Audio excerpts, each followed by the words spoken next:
ماما شو رح تعملي؟ رح أعمل شاورما دجاج، شو رأيك؟ ما عاجبتني الفروج البطاطا وكولا أطيب من الشاورما. ماما طيب الشاورما المرة الجاي فروج، ماشي؟ ماشي. قطعت صدور الدجاج شرائح رفيعة بهالحجم.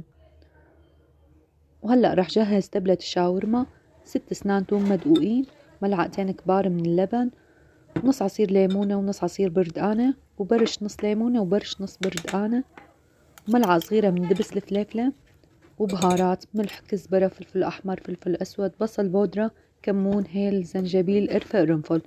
قلبتن مع بعض. فيكن تحطوا هالمكونات كلها بالخلاط وتضيفوهن. وكاسة شاي زيت زيتون تركتن منقوعين 4 ساعات، فيكن تخلون ليلة كاملة.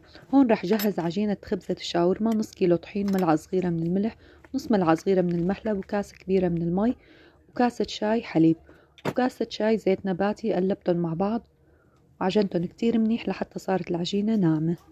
تركتها ترتاح نص ساعة. هي العجينة مو بحاجة خميرة. وهون رح جهز التومية. استخدمت كاس من الحليب، فيكن تحطوا مي بدل الحليب، و3 ملاعق كبار ونص من النشا. فيكن تزيدوا كمية النشا إذا بتحبوه أسمك. قلبتن على النار لحتى اشتد الخليط وتركته يبرد على جنب. وبالخلاط حطيت كاسة مي و6 أو 7 أسنان توم وملعقة صغيرة من الملح، وخلطتن لحتى ناعم معي الثوم، وقمتن على جنب. رجعت حطيت الخليط تبع النشا والحليب بعد ما برد بالخلاط، وشغلت الخلاط. وبس انطحنوا معي رجعت ضفتلن كاسة المي والثوم، ونزلت عليهم نص كاسة كبيرة مو شاي من الزيت النباتي بخيط رفيع، وعصير ليمونة. فيكن تضيفوا ملح ليمون بدل عصير الليمون. لاحظوا الخليط خفيف بس بعد شوي رح يشتد معي. وفيكن مثل ما حكيت لكم تسمكوه أكتر بالنشا. وهون رح بلش شغل بالعجينة. كورتها لدوائر صغيرة بهالحجم.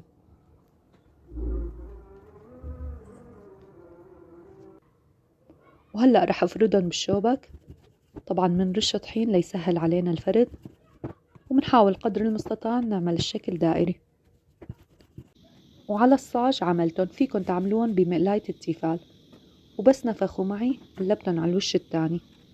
كل وش بياكل تقريبا دقيقتين على نار متوسطة. وهي الكمية ما شاء الله خلصت معي. حميت مقلاية التيفال ونزلت عليهم بخليط الشاورما. ما في داعي تستخدموا سمنة لأنه في زيت في قلب الشاورما. وما رح أقلبهم لحتى ما تفقس مية الدجاج. بس يتأمر الوش من تحت برجع بقلبهم.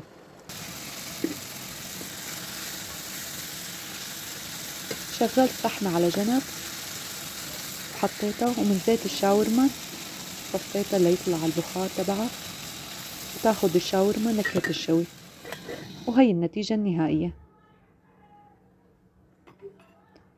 جهزت السندويشات، سقسقت الخبزة بزيت الشاورما، ضفت له من التومية اللي عملتها ودبس فليفلة والشاورما، خلل، دبس رمان. ضيفوا اللي بتحبوه على السندويشة. ورجعت سقسقتها من نفس الزيت مشان أمرن. شو يا زينة خبريني، حبيتي؟ شكلهم مشهي يا ماما، بس المرة الجاي بدجاج. تكرم عينك. رح تساعديني على الدجاج المرة الجاي؟ ايه. ما ساعدتيني بالشاورما. ما كان يجي عبالي شاورما. طيب دجاج؟ ايه. الفيديو الجاي دجاج إن شاء الله. طعمتهم كانت غير شكل. بنصحكم تجربوه بهالطريقة، وجربوا اعملوا خبزة الشاورما والتومية بالبيت.